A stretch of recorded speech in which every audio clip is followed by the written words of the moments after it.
Bismillahirrahmanirrahim. Assalamualaikum warahmatullahi wabarakatuh. Pertama-tama izinkan saya untuk memperkenalkan diri. Nama saya Quratul Uyun dengan NIM 240101110043. Di video kali ini saya ingin memenuhi tugas tengah semester mata kuliah kewarganegaraan dengan dosen pengampu Bapak Muhammad Tulus, MPDI. Nah, kali ini saya akan membahas materi kewarganegaraan terkait dengan geopolitik Indonesia. Nah, latar belakang dari pembahasan ini adalah geopolitik ini sudah menjadi isu krusial dalam 2 abad terakhir. Kenapa? Karena bangsa ini membutuhkan wilayah sebagai tempat tinggal yang kemudian dikenal sebagai negara. Wawasan Nusantara sebagai geopolitik Indonesia menjadi satu-satunya pola pikir dan pandangan hidup masyarakat Indonesia dalam kehidupan berbangsa dan bernegara. Selanjutnya saya akan menjelaskan apa sih pengertian dari geopolitik dan wawasan Nusantara itu sendiri. Yang pertama, pengertian dari geopolitik. Secara etimologi, geopolitik itu berasal dari bahasa Yunani, yaitu geo yang berarti bumi, sedangkan politik atau politea yang berarti urusan negara. Nah, kalau secara istilah atau terminologi, geopolitik ini merupakan sistem politik atau peraturan dalam bentuk kebijakan negara yang diambil berdasarkan letak atau posisi geografis dari negara tersebut. Nah, singkatnya, geopolitik ini merupakan kebijakan negara yang disesuaikan dengan posisi geografisnya. Nah, selanjutnya saya akan menjelaskan apa sih itu wawasan Nusantara. Tapi sebelum itu, pasti kalian bertanya-tanya, kenapa saya juga membahas terkait dengan wawasan Nusantara? Karena geopolitik itu sendiri biasa juga disebut wawasan Nusantara. Kenapa? Karena wawasan Nusantara ini merupakan konsep dasar dari munculnya geopolitik di Indonesia. Sedangkan geopolitik itu sendiri merupakan kebijakan dari konsep tersebut. Intinya gini, wawasan Nusantara itu merupakan konsep dasarnya, konsep dasar geopolitik di Indonesia. Sedangkan geopolitik itu merupakan implementasi dari wawasan Nusantara terhadap kebijakan negara. Selanjutnya, saya akan menjelaskan apa pengertian dari wawasan Nusantara. Nah, wawasan Nusantara ini merupakan cara pandang atau sikap bangsa Indonesia terhadap diri dan lingkungannya sebagai satu kesatuan, yaitu negara, satu bangsa, satu nusa, satu bahasa, yang disesuaikan dengan Pancasila dan Undang-Undang Dasar 1945. Nah, selanjutnya, mengapa sih geopolitik itu menjadi sangat penting untuk suatu negara? Nah, karena pada dasarnya dalam kehidupan berbangsa dan bernegara, khususnya dalam kehidupan berbangsa dan bernegara di Indonesia ini, negara kita tidak bisa lepas dari yang namanya interaksi dan interrelasi dengan lingkungan sekitar kita, baik itu secara regional ataupun internasional. Nah, oleh karena itu, geopolitik untuk Indonesia itu sangatlah penting. Nah, ada 3 alasan mengapa geopolitik ini sendiri penting untuk negara kita Indonesia. Yang pertama, geopolitik ini berfungsi untuk mempertahankan suatu negara. Yang kedua, geopolitik itu sendiri berfungsi untuk melakukan pembinaan dan kerjasama. Nah, kerjasama maksudnya di sini adalah kerjasama antara Indonesia dan negara-negara di luar Indonesia. Yang terakhir yaitu geopolitik ini sendiri berfungsi untuk menyelesaikan konflik antar negara.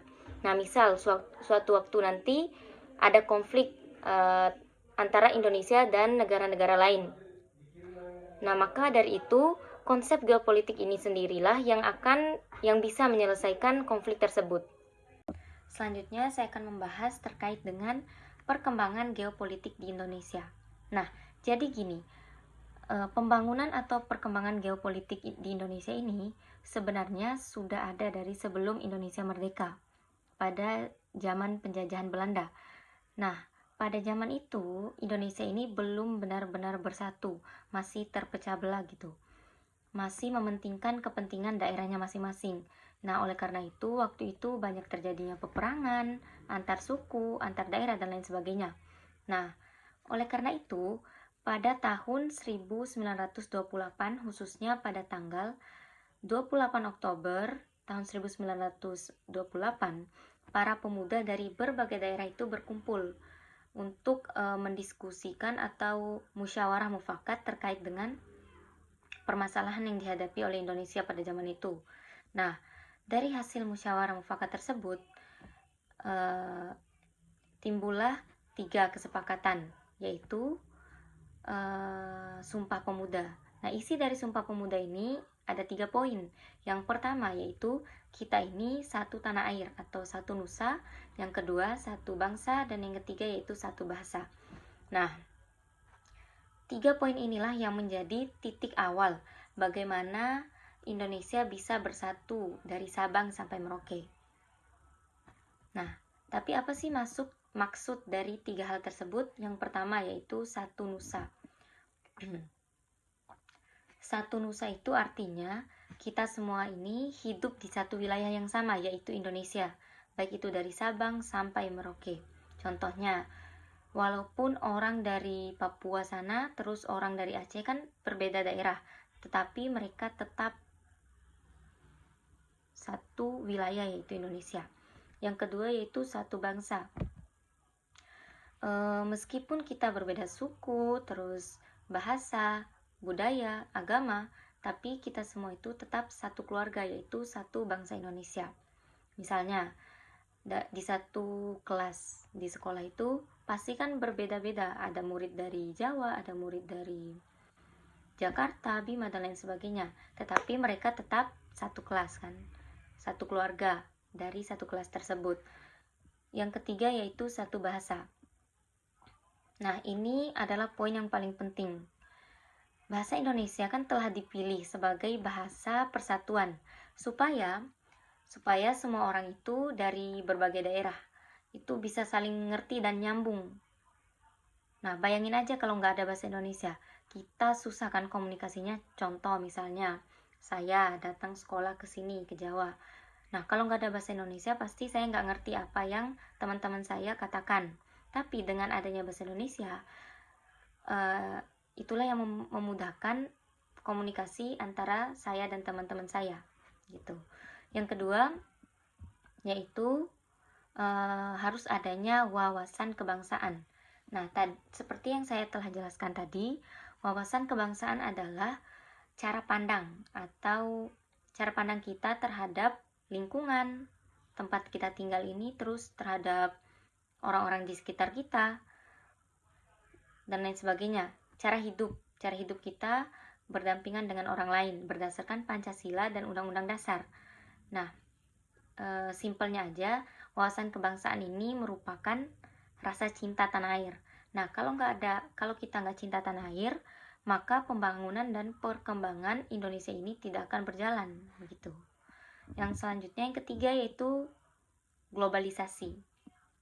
Nah, seperti yang kita ketahui, era globalisasi atau zaman globalisasi seperti sekarang ini informasi cepat tersebar dari negara yang satu ke negara yang lain, dari daerah yang satu ke daerah yang lain. Tapi dari adanya globalisasi, era globalisasi yang teknologi makin canggih dan lain sebagainya ini, nah, memiliki dampak positif dan negatif. Yang pertama, dampak positif dari globalisasi tersebut, informasi itu lebih cepat masuk. Nah,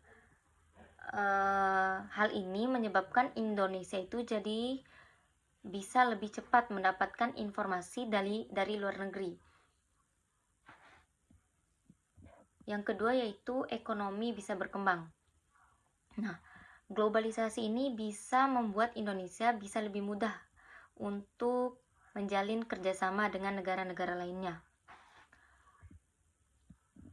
Terus yang ketiga, budaya jadi lebih kaya.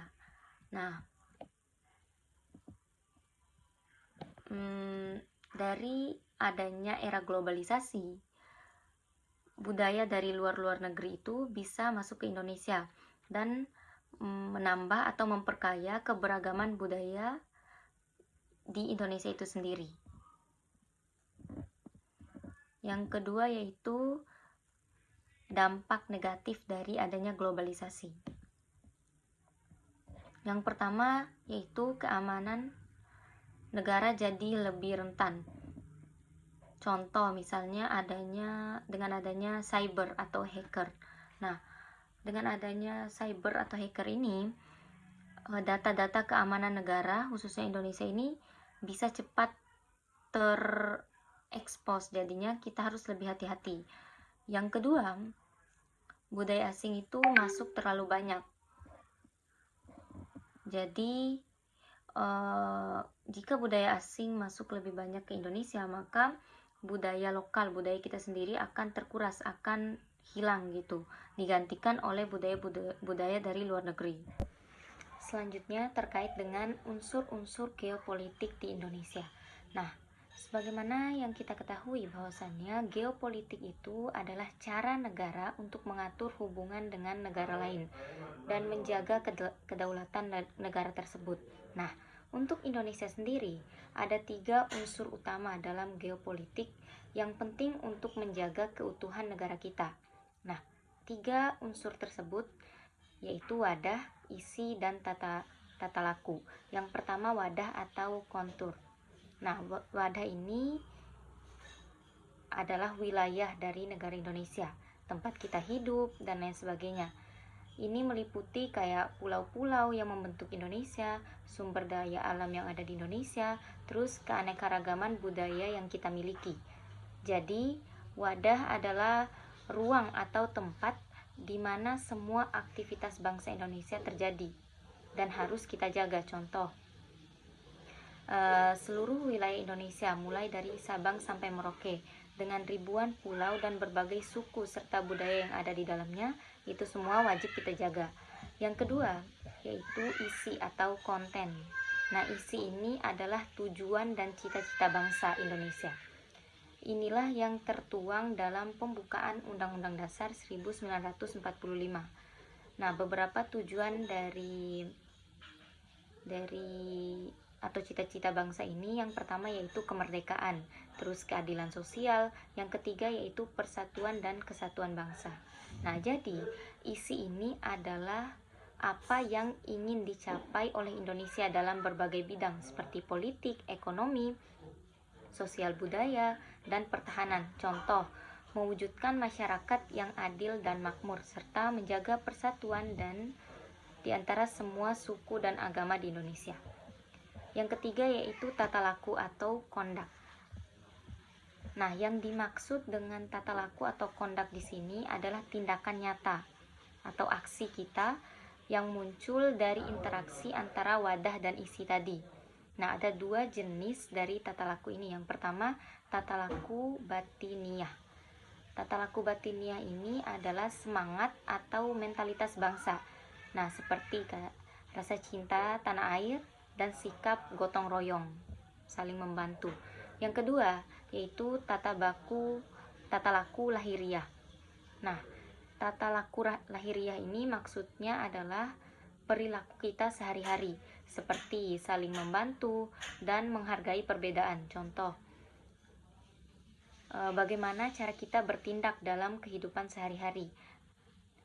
Contohnya seperti berbagi, kerjasama antar kelompok, antar masyarakat, antar tetangga, dan lain sebagainya, dan menghormati sesama. Nah, intinya geopolitik Indonesia itu terdiri dari 3 unsur tadi, yaitu wadah yaitu wilayah dan kekayaan dari Indonesia, terus isi yaitu tujuan dan cita-cita bangsa, dan tata laku yaitu perilaku bangsa untuk mewujudkan cita-citanya tadi. Nah, ketiga unsur ini saling bekerja untuk memastikan Indonesia tetap utuh, bersatu, dan maju. Selanjutnya terkait dengan wawasan Nusantara sebagai landasan geopolitik di Indonesia. Nah, kenapa sih penting?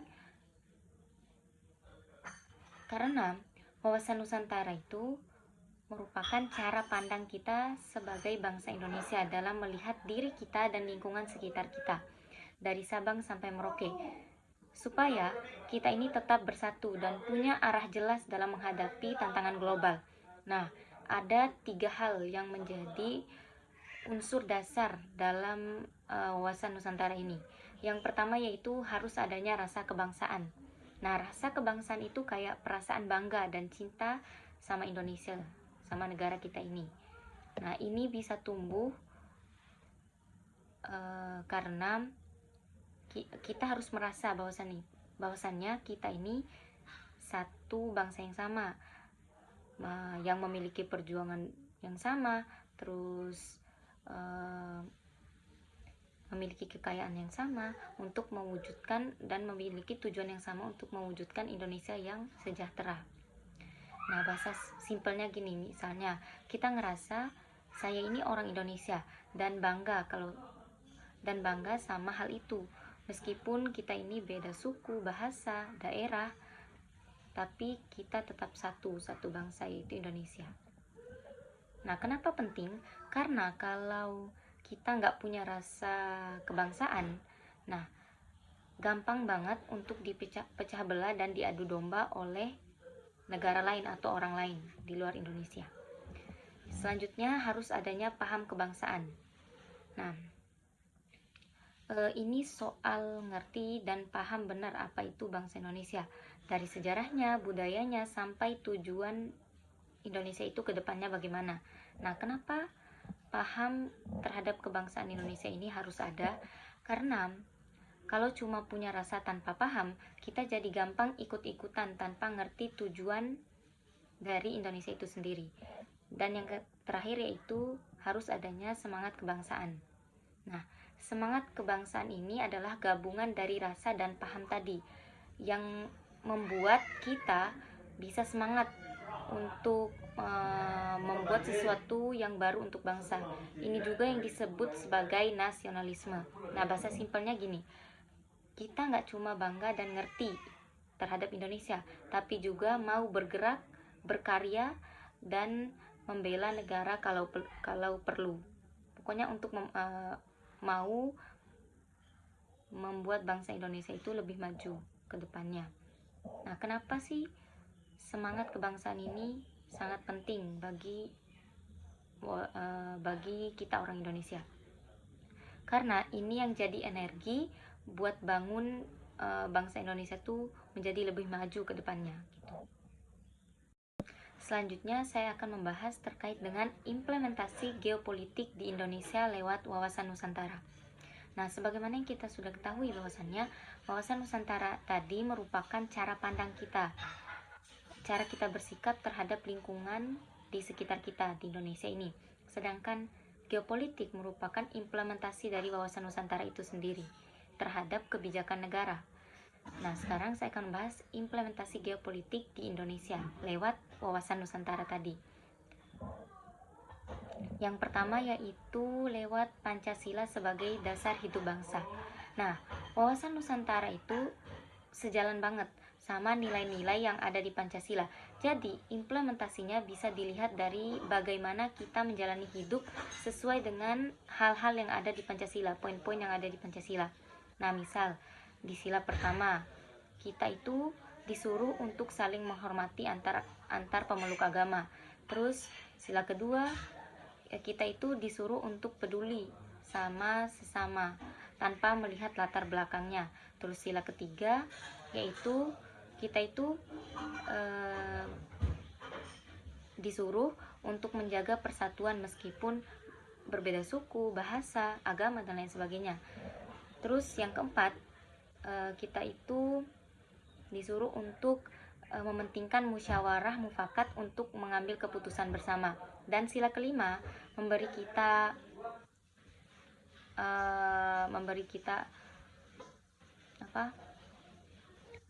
saran dan dukungan untuk negara kita sendiri. Contoh, misalnya kita menggunakan barang-barang lokal, membeli barang-barang yang dibuat Indonesia, jangan membeli barang-barang yang dibuat oleh selain negara Indonesia.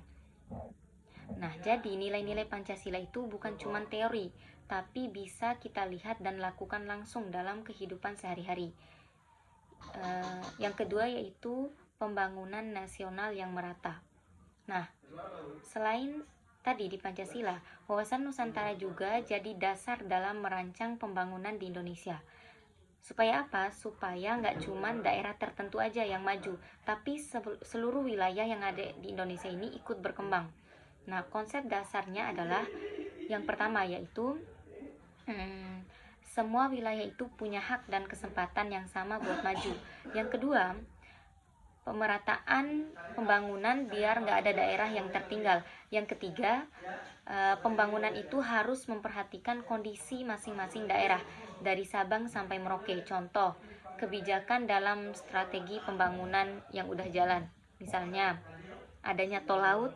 Nah, ini bukan jalan di laut ya, tapi program pengiriman barang lewat kapal dengan rute tetap dengan biaya yang lebih murah dan lebih cepat. Jadi misalnya barang dari Surabaya mau dikirim ke Papua. Nah, ini bisa dikirim rutin dengan harga yang lebih terjangkau dan lebih cepat sampainya. Yang kedua, adanya jalan Trans Papua atau Trans Kalimantan dan lainnya. Nah, biar apa? Biar akses antar kota dan daerah itu makin mudah, makin cepat gitu. Yang ketiga yaitu dipindahkannya ibu kota. Rencana dipindahkannya ibu kota dari Jakarta ke IKN. Nah, ini bukan hanya ini dilakukan, ada alasannya. Supaya apa? Supaya pembangunan itu nggak numpuk di Jakarta aja, tapi bisa didorong pertumbuhan ekonominya itu di wilayah Kalimantan sana. Dan yang terakhir yaitu dana desa dan pembangunan daerah yang tertinggal. Nah, supaya apa? Supaya desa-desa juga itu bisa ikut berkembang, nggak tertinggal kayak oleh kota. Nah, intinya pembangunan nasional itu harus adil dan merata. Semua orang, semua wilayah dimanapun dia tinggal itu punya kesempatan yang sama untuk maju dan berkembang. Yang ketiga yaitu menjaga kesatuan dan keutuhan bangsa. Nah, wawasan Nusantara juga penting banget buat jaga Indonesia tetap utuh sebagai satu bangsa. Kita ini negara yang luas dan beragam suku, bahasa, dan lain sebagainya. Jadi gampang banget terjadi perpecahan kalau kita nggak punya rasa persatuan yang kuat. Nah, implementasi yang bisa kita lihat dari beberapa hal di bawah ini. Yang pertama yaitu menjaga kerukunan antar suku dan agama. Terus yang kedua, nggak gampang percaya hoax atau provokasi yang bisa bikin kita berpecah belah. Yang ketiga, harus ikut berpartisipasi dalam kehidupan berbangsa secara damai dan tertib. Misalnya, waktu pemilu kita harus ikut mencoblos gitu. Contoh, saat pemilu meskipun berbeda pilihan kan, tapi kita itu harus tetap saling menghormati dan nggak meributkan antar pilihan yang nggak sama tersebut. Atau saat bencana alam di daerah lain. Nah, kita juga harus ikut bantu dengan donasi dan lain sebagainya. Nah, intinya wawasan Nusantara itu bukan cuma cara pandang, tapi juga dasar nyata yang bikin Indonesia tetap berdiri kokoh. Dengan menjalankan nilai-nilai Pancasila, membangun secara adil dan merata, serta menjaga kesatuan bangsa. Nah, dengan itu kita bisa mewujudkan Indonesia yang kuat, maju, dan dihormati oleh dunia. Selanjutnya terkait dengan penerapan wawasan Nusantara. Nah, dari penerapan wawasan Nusantara terhadap Indonesia itu ada beberapa hal yang berhasil dilakukan oleh Indonesia. Yang pertama terkait dengan wilayahnya. Nah, berhasil diterimanya konsepsi Nusantara di forum internasional. Nah, penerimaan konsep wawasan Nusantara di forum internasional ini berarti bahwasannya Indonesia itu sudah dianggap sebagai negara yang memiliki posisi strategis dengan wilayah yang luas dan yang terdiri dari berbagai banyak pulau. Yang kedua yaitu sumber daya Indonesia. Ini berhasil pertambahan luas wilayah menghasilkan sumber daya alam yang besar. Nah, Indonesia yang terdiri dari banyak pulau memiliki sumber daya alam yang melimpah seperti hasil tambang, hasil hutan, laut, dan lainnya. Nah, kenapa sih penting? Karena wilayah yang luas ini memberi peluang besar untuk meningkatkan kesejahteraan bangsa. Sumber daya alam ini bisa dimanfaatkan untuk mendukung pembangunan ekonomi, menciptakan lapangan kerja, dan menyejahterakan masyarakat Indonesia. Yang ketiga, adanya pembangunan sarana dan prasarana, komunikasi, dan transportasi. Nah, untuk apa? Untuk menjaga agar seluruh wilayah Indonesia itu terhubung dan berkembang. Nah, itu perlu adanya pembangunan sarana dan prasarana yang baik seperti jalan, pelabuhan, bandara, serta sistem komunikasi. Nah, kenapa sih penting hal itu untuk dilakukan? Ini membuat akses antar daerah lebih mudah, memperlancar distribusi barang, memperkuat ekonomi, dan memastikan keamanan antar pulau itu terjaga. Intinya, wilayah itu adalah pengakuan dunia akan wilayah Indonesia itu menjaga kedaulatan kita, untuk menjaga kedaulatan kita. Yang kedua, sumber daya alam. Wilayah yang luas memberi Indonesia banyak sumber daya alam dan yang bisa dimanfaatkan untuk kesejahteraan masyarakat Indonesia. Yang ketiga, infrastruktur. Sarana dan prasarana yang baik bisa memperkuat konektivitas antar wilayah yang satu dan wilayah yang lain, dan bisa juga mendukung pembangunan ekonomi di Indonesia. Selanjutnya, kesimpulan dari pembahasan saya di atas yaitu bahwasannya geopolitik tadi merupakan sistem yang didorong oleh aspirasi nasional berdasarkan posisi atau letak geografis dari negara tersebut. Sedangkan wawasan Nusantara merupakan pola pikir atau cara pandang atau cara hidup masyarakat Indonesia dalam berbangsa dan bernegara berdasarkan Pancasila dan Undang-Undang Dasar 1945. Sedangkan penerapan dari geopolitik tadi harus terus dikembangkan untuk mencapai tujuan bangsa yang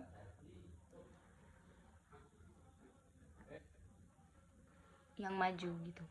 Jadi, hubungan antara geopolitik dan wawasan Nusantara itu saling berkaitan.